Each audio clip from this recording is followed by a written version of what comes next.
হয়, আসসালামু আলাইকুম ও নমস্কার। আমি প্রত্যেক বছরের ধরে এইবারও ১ নং নূরপুজুত লেচু বাগানত চাহ চুবিছত খুরশেদ বাবার পবিত্র উরস মোবাৰকৰ আয়োজন কৰিছোঁ।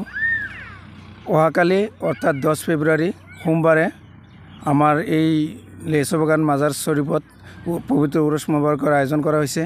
সেয়ে সকলো ধৰ্মপ্ৰাণ ৰাইজ তথা বিভিন্ন জাতি ধৰ্ম নিৰ্বিশেষে সকলোকে আমি নিমন্ত্ৰণ জনাইছোঁ যাতে উক্ত উৰস মোবাৰকত সকলোকে আহি অংশগ্ৰহণ কৰাৰ লগতে তেওঁলোকে অশেষ দোৱা তথা সৱাবৰ অংশীদাৰ হ'বলৈ আমি মাজাৰ কমিটিৰ পৰা অনুৰোধ জনাইছোঁ তথা সকলোকে নিমন্ত্ৰণ জনাইছোঁ।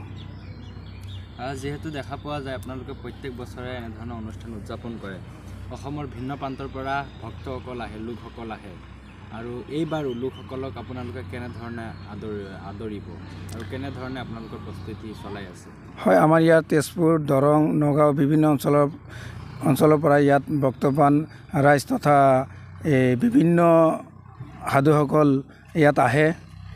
তেওঁলোকক আমি খবৰ দিছোঁ তথা আমি নিউজৰ আপোনালোকৰ মাতৃভূমি নিউজৰ দ্বাৰা আমি তেওঁলোকক পুনৰবাৰ তথা সকলো ৰাইজক পুনৰবাৰ আমি নিমন্ত্ৰণ জনাইছোঁ যে তেওঁলোকে আমাৰ উক্ত অনুষ্ঠানত অহাকালি হ'বলগীয়া উৰস মোবাৰকত আহি আমাৰ এই অনুষ্ঠান সাফল্যমণ্ডিত কৰে তথা আমাৰ এই নূৰপুৰৰ মাজাৰস্থলীত আহি তেওঁলোকে মাজাৰত হোৱা আখিৰি দুৱাৰ অংশীদাৰ হ'বলৈ আমি আহ্বান জনাইছোঁ।